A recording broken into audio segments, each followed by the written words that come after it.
kita belajar untuk pemenuhan oksigen pada pasien. Tujuan pembelajaran kali ini adalah mahasiswa diharapkan untuk dapat memberikan terapi oksigen kepada pasien yang membutuhkan oksigen. Nah, tujuan pemberian oksigen kepada pasien yaitu adalah mencegah terjadinya hipoksia. Apa itu hipoksia? Hipoksia adalah kekurangan oksigen di dalam darah. Sehingga ketika kita memberikan oksigen kepada pasien, maka kebutuhan oksigen pasien meningkat sehingga hipoksia tidak terjadi pada pasien. Nah, untuk kebutuhan oksigen nanti akan ada alat-alat yang digunakan. Kita perkenalan alat dulu ya, karena kan mahasiswa mungkin belum pernah mengetahui apa saja alat yang digunakan untuk pemenuhan kebutuhan oksigen pada pasien. Nah, di sini ada berbagai macam selang oksigen. Jadi, selang oksigen ini nanti bergantung kepada kebutuhan oksigen pasiennya. Jadi, berapa liter oksigen yang dibutuhkan oleh pasien itu nanti akan menentukan untuk penggunaan selang oksigen. Nah, yang kedua di sini ada gel. Nah, gel ini adalah berfungsi untuk mencegah timbulnya rasa kering pada hidung pasien ketika nanti diberikan oksigen. Jadi nanti untuk penggunaan yang namanya selang oksigen kanul binasal nanti bisa digunakan gel terlebih dahulu. Berikutnya ada ini adalah namanya bengkok. Bengkok itu adalah tempat untuk alat-alat yang nantinya sudah tidak terpakai atau untuk sampah medis.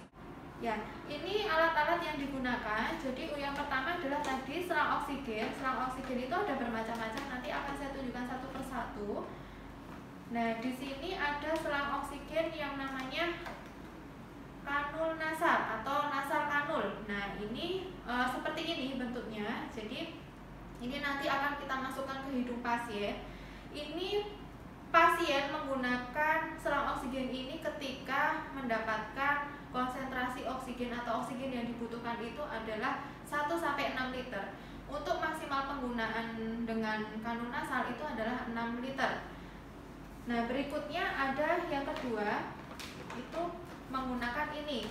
Ini namanya face mask atau sungkup muka sederhana. Jadi sungkup muka sederhana yang di sini tidak ada kantongnya ya. Ini sungkup muka sederhana yang nantinya digunakan pada pasien dengan kadar oksigen yang dibutuhkan pasien itu alirannya adalah 5-8 liter. Jadi nanti kalau misalnya pasien menggunakan 6 liter itu menggunakan yang face mask ini atau sungkup muka sederhana atau menggunakan kanul nasal ini sebenarnya bisa kedua-duanya. Tetapi ketika dengan 6 liter itu lebih cenderung menggunakan ini karena oksigen itu kan dengan konsentrasi tinggi dan tekanan tinggi itu akan menyebabkan iritasi pada mukosa hidung ketika kita menggunakan kanul nasal yang nanti dimasukkan ke hidung. Berbeda dengan yang sungkup karena kalau sungkup itu tidak ada alat yang masuk ke hidung seperti itu. Nah, ini dua selang oksigen. Berikutnya adalah ini.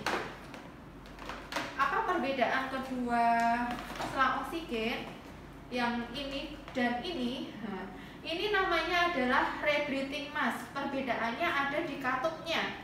Kalau yang ini, yang rebreathing mask itu di kedua belah sisinya tidak terdapat katup. Di sini juga berbeda dengan yang non-rebreathing mask atau disingkatnya NRM. Kalau ini disingkatnya RM atau rebreathing mask, yang ini disingkatnya NRM. Kalau NRM di kedua sisinya terdapat katup seperti ini. Kebetulan ini katupnya hilang, jadi pakai yang ini. Di sini juga nanti ada katupnya. Nah, kedua selang oksigen ini digunakan untuk pasien yang membutuhkan aliran oksigen 8-12. Perbedaannya adalah konsentrasinya. Kalau dengan rebreathing mask, ini konsentrasi atau kadar oksigen yang masuk itu tidak sebanyak dengan non-rebreathing mask. Kalau rebreathing mask kadar yang masuk 60-80% oksigen. Karena apa? Karena di sini tidak ada katupnya sehingga udara inspirasi dan udara ekspirasi atau udara yang keluar dan pernafasan, ketika pernafasan ada ekspirasi dan inspirasi itu akan bercampur. Berbeda dengan yang NRM. NRM ini ketika dia inspirasi atau pasiennya menghirup, maka di sini akan tertutup. Dari sini itu akan terbuka. Jadi udara yang masuk atau oksigen yang masuk itu konsentrasinya tinggi. Tetapi ketika pasien itu menghembuskan atau ekspirasi, maka di sininya akan menutup dan di sininya akan membuka. Jadi bisa keluar. Jadi tidak bercampur antara pernafasan atau udara inspirasi dan juga ekspirasi, sehingga ini konsentrasi oksigen yang masuk ke dalam tubuh pasien ketika menggunakan non-rebreathing mask atau NRM itu bisa mencapai 99%. Seperti itu. Nah, di sini kami mau mempraktekkan bagaimana cara pemasangan oksigen di pasiennya. Pertama, kita harus melihat catatan medis pasien. Ini dengan Tuan A, berdasarkan dari instruksi dokter membutuhkan oksigen sebanyak 3 liter. Maka kita menentukan alat apa yang akan kita gunakan untuk pemberian oksigen 3 liter ke pasien. Di sini kita siapkan alat terlebih dahulu. Yang pertama ada, karena 3 liter maka kita menggunakan nasal kanul. Setelah itu ada gel, ada ini hand wrap, ada bengkok, nanti digunakan untuk sampah medis atau sisa dari apa yang mau kita gunakan. Terus ini ada kasa, isinya kasa steril.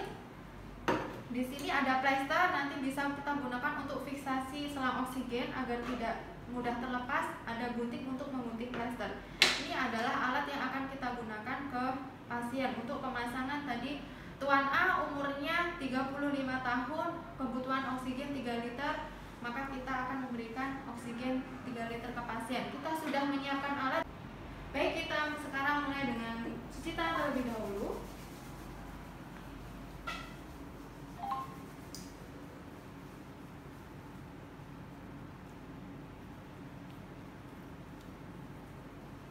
Nah, setelah kita mencuci tangan, kita sekarang menggunakan handscoon. Perlu diketahui untuk pemberian terapi oksigen ini kita menggunakan teknik bersih, sehingga cukup menggunakan handscoon bersih, tidak dengan menggunakan handscoon steril.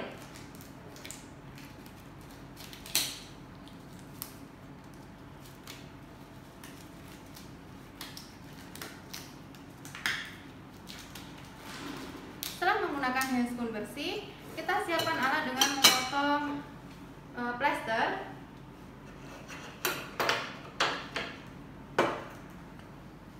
Plester ini adalah berfungsi untuk memfiksasi selang oksigen ke pasien sehingga nanti pasien tidak mudah terlepas selang oksigennya dari pasien. Setelah itu, setelah kita menyiapkan alat seperti tadi, kita harus mengecek tabung oksigennya apakah ini ada berisi oksigen atau oksigennya sudah kosong. Caranya adalah dengan ini tadi itu membuka dengan open.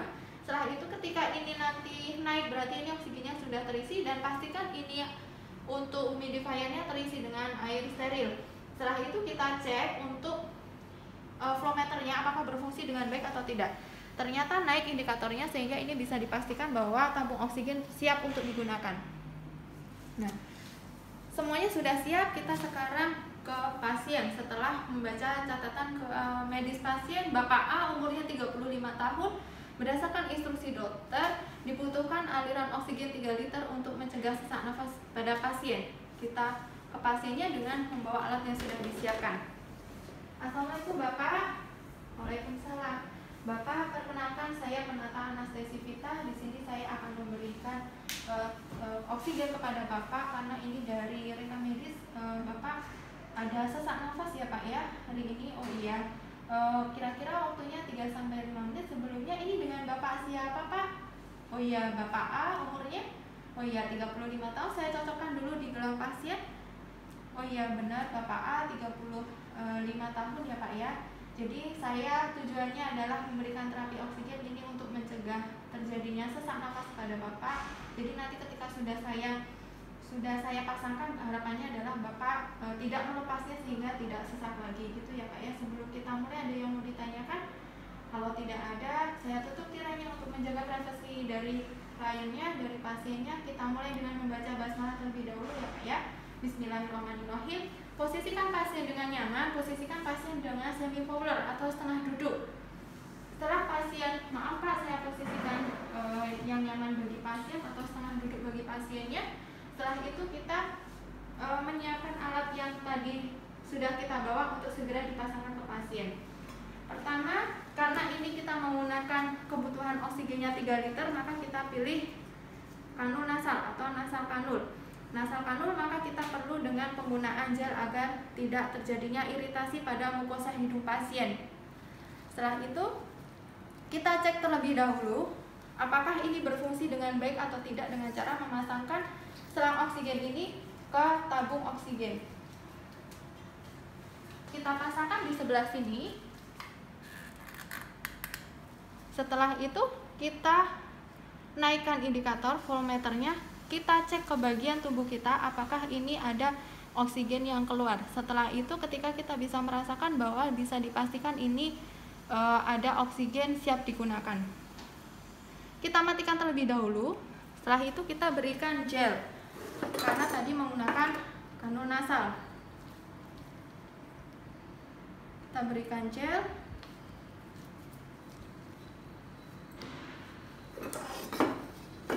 Setelah itu kita oleskan ke kanul nasalnya menggunakan kasa steril. Setelah itu kita buang sisanya di bengkok.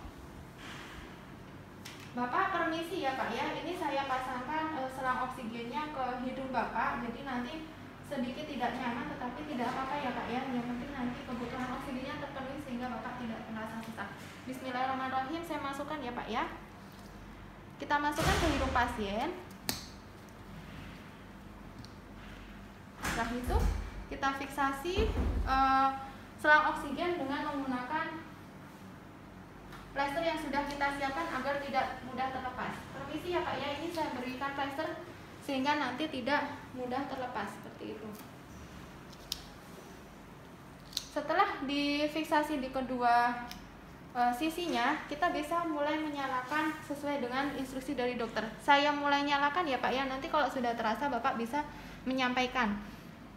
Tadi kebutuhan oksigen pasien adalah 3 liter, maka kita bisa menaikkan indikatornya ke sini 1, 2, 3 sampai indikatornya itu ada di 3.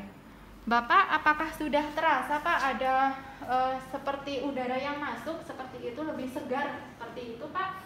Oh iya, sudah terasa ya Pak ya. Nah, jadi ini adalah pemberian oksigen. Nanti diharapkan Bapak setelah pemberian oksigen ini tidak terasa sesak lagi. Nah, nanti jangan dilepas-lepas ya Pak ya, karena kalau dilepas nanti Bapak bisa kekurangan oksigen dan juga kembali sesak kalau tidak menggunakan oksigen.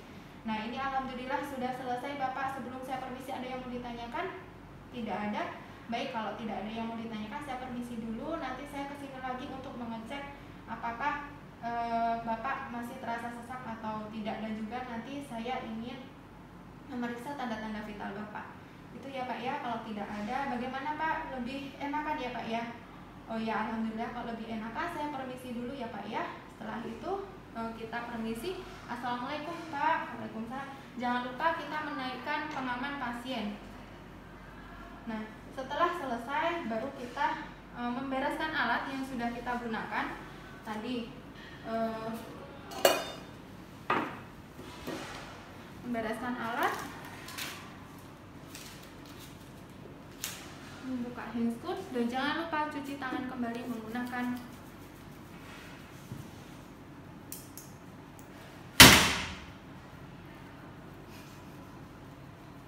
sudah selesai, tinggal kita mendokumentasikan apa yang sudah kita lakukan ke pasien. Nah, seperti itu tadi adalah bagaimana cara pemasangan oksigen. Jadi kita belum belajar bagaimana cara menghitung karena itu nanti akan dipelajari di mata kuliah berikutnya. Yang penting sekarang kita sudah mengetahui apa saja alat-alat yang digunakan untuk pemenuhan kebutuhan oksigen dan bagaimana cara pemasangan oksigen kepada pasien. Seperti itu, nanti kita lanjutkan diskusinya ketika ada pertanyaan sesuai dengan dosen yang diampu. Selamat belajar, saya Ihri. Wassalamualaikum warahmatullahi wabarakatuh.